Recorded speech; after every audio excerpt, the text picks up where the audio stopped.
Hello, everybody. It's Max with Crypto Talk. Now, there's been quite a few things that have happened recently in regards to Ripple's XRP and heck, even Stellar's XLM. For the purposes of this particular video, we're going to cover both of them. So, without further ado, let's jump right into some of these particular news highlights.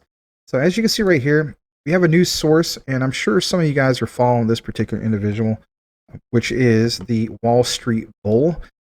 He states basically, whilst people are consumed by all the stuff happening in the Bahamas, that's the thing that's going on with Sam Bankman-Fried, right?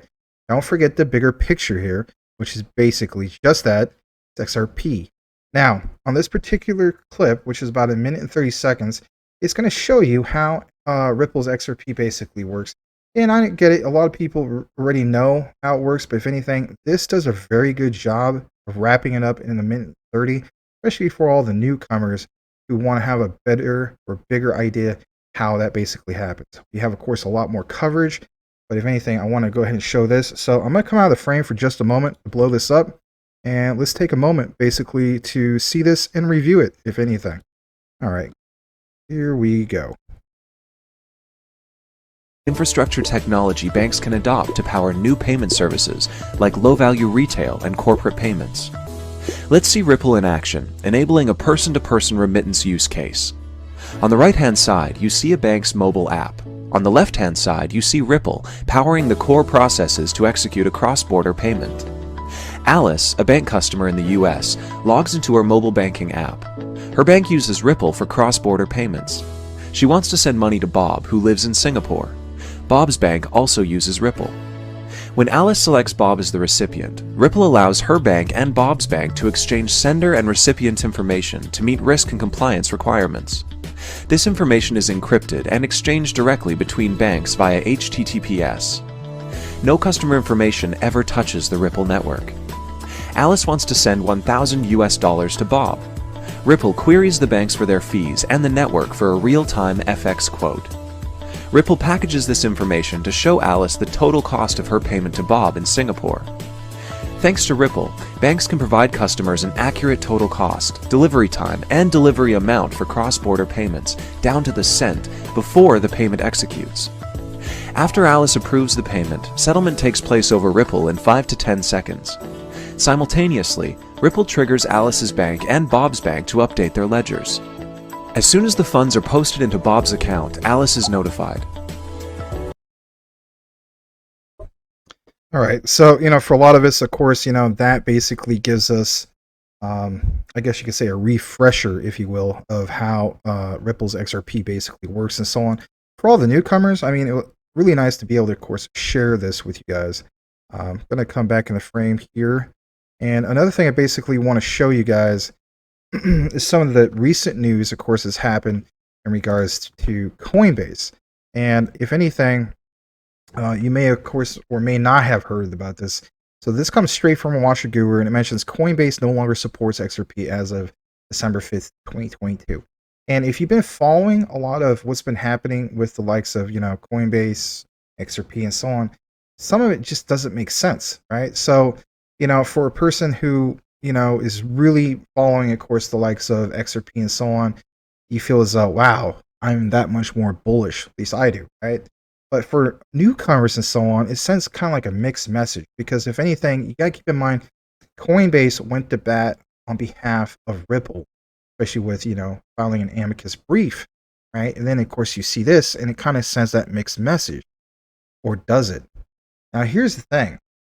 When I read this, I said to myself, well, is it just specifically Ripple's XRP, or is there more to this? There is more to this. So, for instance, if you were to look into more of the article and so on, we're not going to read all this verbatim. I'll just kind of give you the quick gist. So it says, for instance, there's a total of 4 that they're delisting as of December 5th. And, of course, it's not just XRP. It's also Stellar's XLM. And that's where I come to the point of, that's very, very interesting. And if anything, it's kind of convenient. Now, I get the whole thing about, some people will say, well, what about Bitcoin Cash? What about Ethereum Classic? Max, you can't discount those. And I don't. All right. I'm also understanding that from their perspective, maybe they don't want to make this too controversial, too much of a conspiracy. But let's, agree on this particular one. If they would have pointed out just XRP and Stellar's XLM, I guess you could say that would definitely have warranted the quote unquote conspiracy theories. And boy, would they have been rampant all over social media, Twitter, and so on, especially Twitter, since Twitter is basically a tool, in my opinion, for crypto enthusiasts like myself. So, you see this official announcement and so on, because, of course, it comes straight from Coinbase. It mentions, of course, the 4 major tokens that are no longer on Coinbase and so on, and their particular reasons for it, right? So, basically stating that, this particular one, it says, as of December 5th, Coinbase Wallet will no longer be supporting the following assets as networks due to low usage, Bitcoin Cash, Ethereum Classic, and so on. Right, these particular ones, I could get that, but really, XLM, XRP, maybe because it doesn't trend as enough, and that's the whole thing. I mean, technically speaking, when we take more of a deeper dive into it, and of course, we'll get some of this other news I have for you guys. I want to show you guys this as well. So here's the thing, right? I'm of course going to have to come back into the frame. Or I should say, get a button to. There we go. We're going to take a moment, basically, here we go, to go to Coin Market Cap. And, there's a reason for it. So, draw your attention to here. So, they always have a top 3 that's trending, right? But when you click on more, right, you never see XRP trend. You never see XLM trend, right? Like, even typing in right now, if I type in XRP, it's not going to trend. If I type in XLM, most likely not going to trend. Trend, right? Not trending. So basically speaking, I mean, it's like, if I'm going through a whole grocery list of things, it shows the top 30, basically. Again, not trending. So technically speaking, this particular statement, for instance, like where it says, due to low usage, right? Technically speaking, that could be true. But there's a lot of supply and demand for the two. So here's the perspective that I want to basically explain before we, of course, kick it into the next segment of our coverage. And that is this. What are we focusing on right here? The retail, right, perspective. And let's be honest about things. Brad Garlinghouse of Ripple has pointed out numerous times, basically, that retail was never the focus for Ripple. Never was. What's going on for, from the perspective of financial sector perspective. Right, exactly. There's a lot going on with that. The mass adoption happens with just that. And heck, how about this?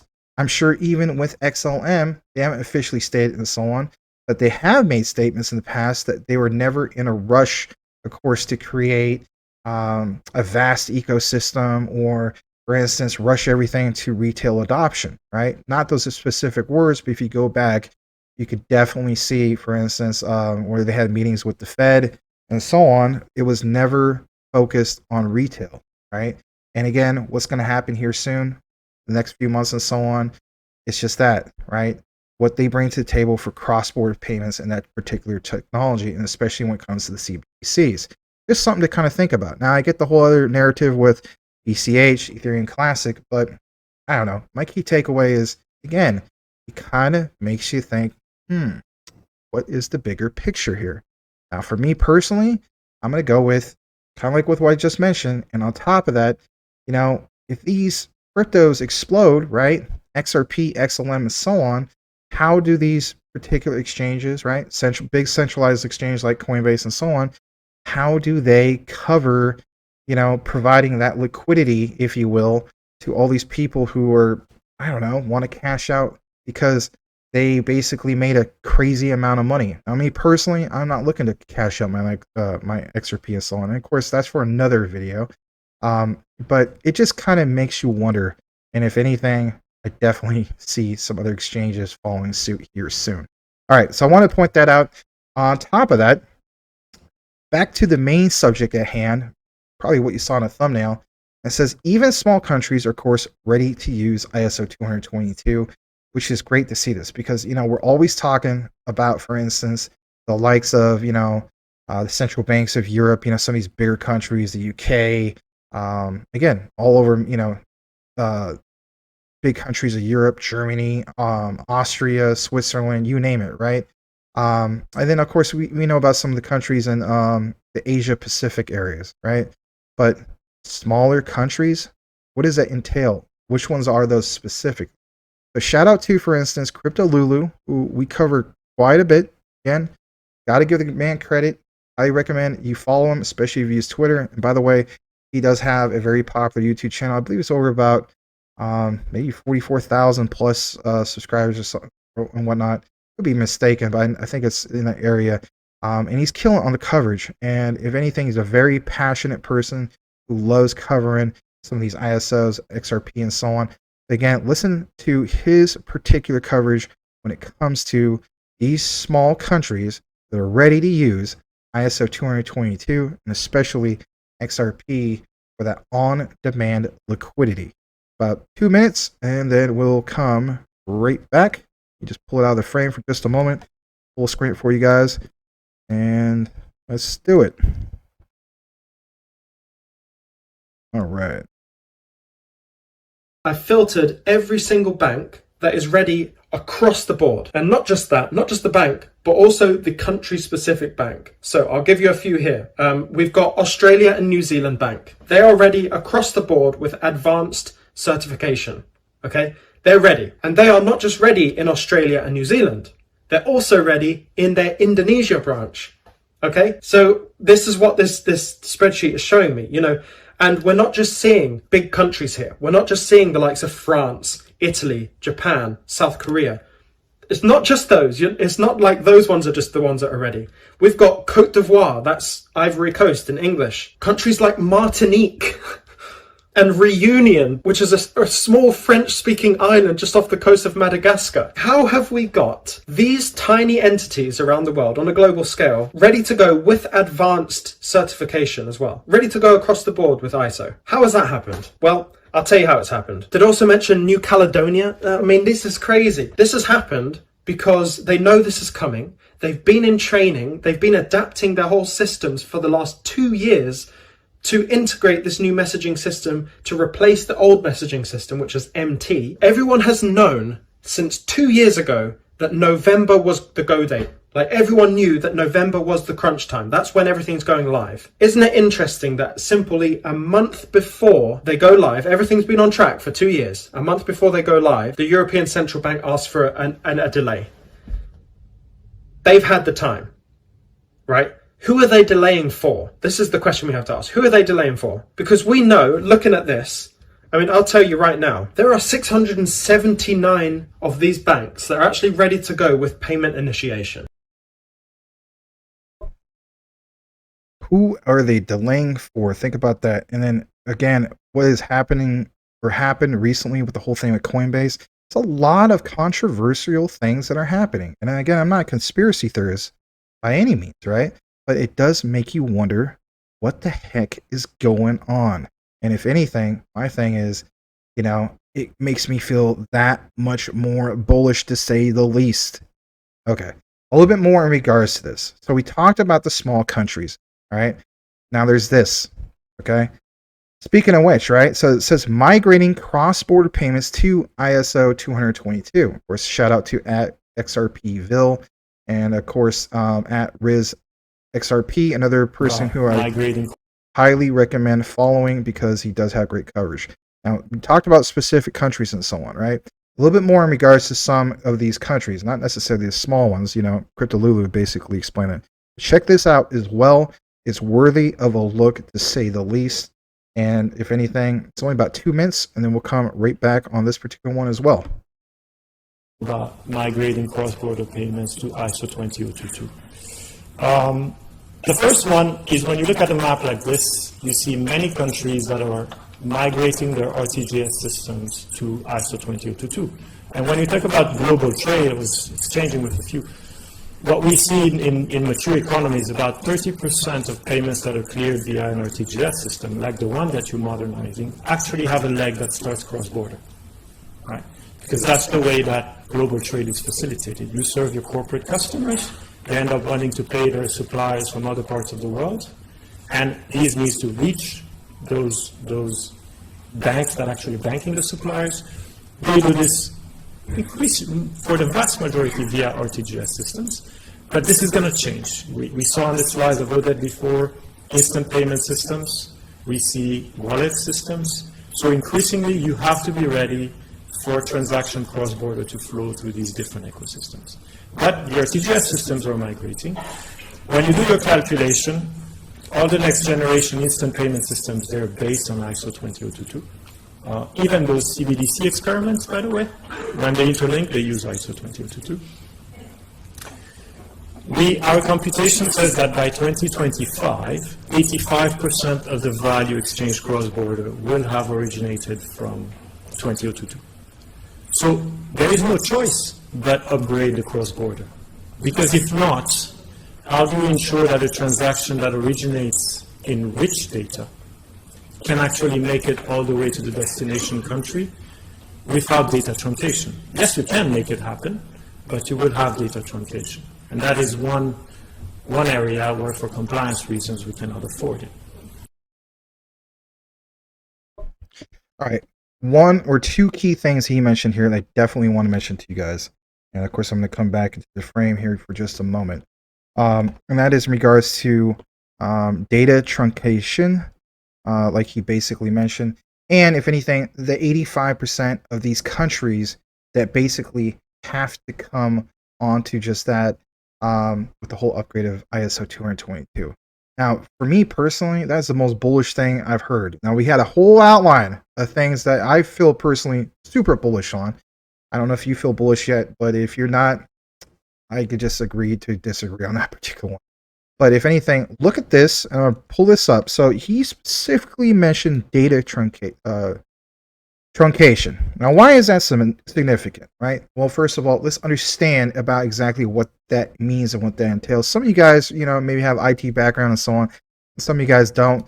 If anything, here at CTN, it's not just about, for instance, sharing about, what we're bullish on or hyping a certain thing up and whatnot. It's a little bit about education as well. So listen to this. Data truncation specifically. And I realize the source is from Wikipedia. And if you have a college background like myself and so on, we never cite Wikipedia, right, for anything official. But Wikipedia is a great source of information nonetheless. It says in databases and computer networking, data truncation occurs when data or a data stream, such as a file, is stored in a location too short to hold its entire length. Data truncation may occur automatically, such as when long string written to a smaller buffer, or deliberately when only a portion of the data is wanted. On top of that, it says depending on what type of data validation a program or operating system has, the data may be truncated silently, example, without informing the user, or the user may be given an error message. For example, sometimes instead of rounding off a numerical value obtained from a calculation, some of the digits might just be removed, an example, truncated. And you got to keep in mind the old system, right? Before, of course, the upgrade to ISO 20022. And if anything, you can understand, how all that's truncated. I've literally seen this myself. You see a bunch of data and it's all like garbled and it's just all packed into one thing. And like I mentioned before also a few times here at CTN on our recorded and even on our live show, here's the quick gist of that. So, again, you have a particular bank, let's say, for instance, the Bank of Italy, and they're going to do a cross-border payment to, I don't know, the Bank of Germany or some place over there like in Europe and whatnot. And it's just that, when they send it, it gets truncated to the point where maybe with the, the time difference and so on, there is definitely, even the language barrier, right? One language compared to another, it gets paused or it gets halted, if you will. As the saying goes, time is money. Now, that's just one particular example. We use other ones, for instance, let's say, for instance, the Bank of England sending a transaction, not just cross-border, but we're talking literally overseas to, a bank in South Korea and so on. They use that specific South Korean characters compared to, English. There's a big, huge difference. By having ISO 20022 message standards, that basically is going to cut through all that and save a lot of time and so on. Again, time is money. So if anything, it's more efficient. The technologies are behind it. When you immediately think of Ripple's XRP, they can basically cut through all that with their particular technology, hex, stellar limits, and so on. And how about this? We'll throw in quant into the mix. Here's why. So for instance, it says for like you see right here, depending on what type of data validation a program or operating system, again, immediately thinking of the likes of quant, right? Quant isn't a blockchain. It is an operating system. What? The overledger. So it says has the data may be truncated. So with quant, right? They love to boast, and rightfully so. Let's give them credit. Boast on what? 3 lines of code and how they're fully interoperable without needing blockchains to basically have to have a operating system that they have to be quote unquote interoperable, right? So don't let anybody ever tell you that, for instance, these blockchains are fully interoperable without the likes of quant, because that's not true. If anything, they again still would have to have a new blockchain, for instance, over that, if you will, to make it all work. Where with quant, that's not the case. 3 lines of code, and literally it's its own operating system, the premier blockchain operating system, which is Overledger, that makes it all happen. All right, a little bit more in regards to this.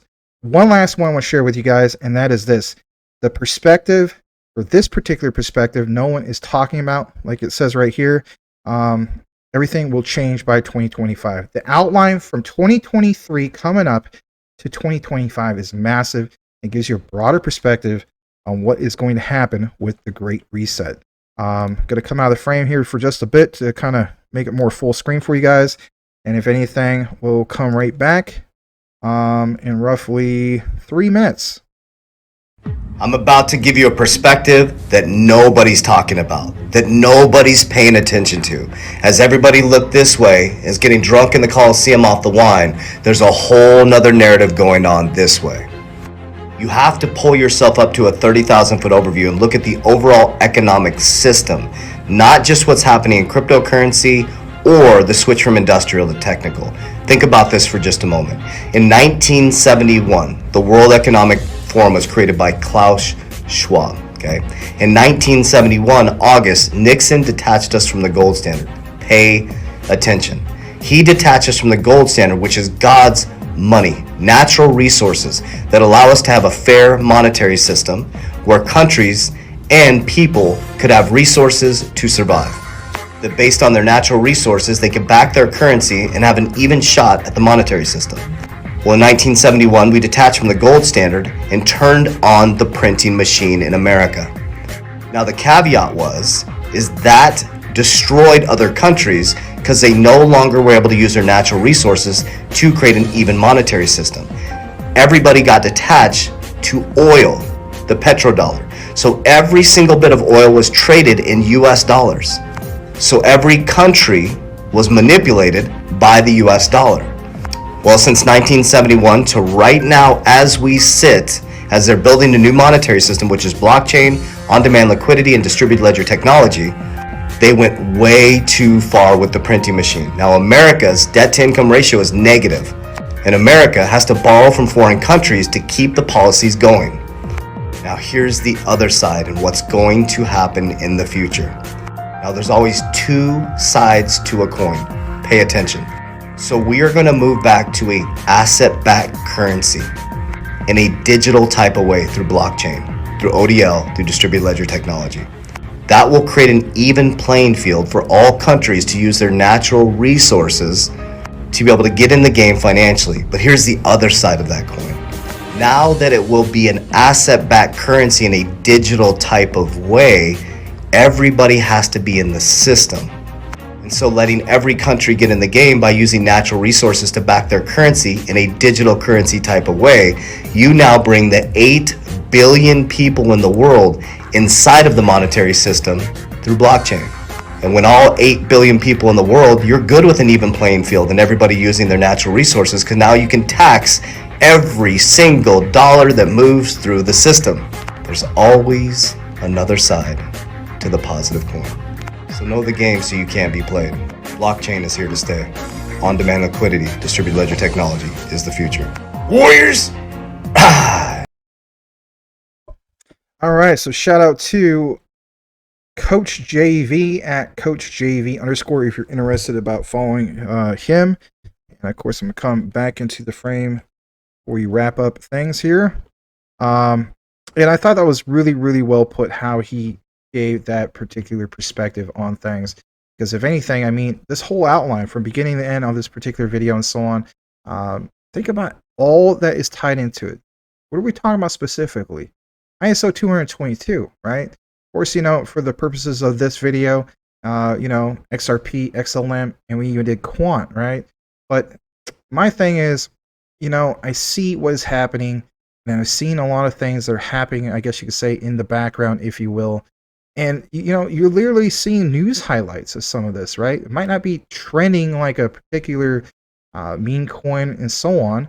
But my thing is, I don't want to mess around with some of those. I want to put my focus on the ones with real, solid, real-world utility, and that is anything tied to these ISO20022 coin/tokens and so on. So we're going to go ahead and show you one more particular thing, and that is, for instance, what we have right here from CMC. And just to kind of give you guys a heads up, you know, of course, we talked about what was not trending, I guess you could say. But here's the thing. When I look at XRP, you know, it's still sitting at number 7. We've seen, I think, as high as 6. You know, it was ahead of Binance USD and so on. But guys, I mean, think about this, all right?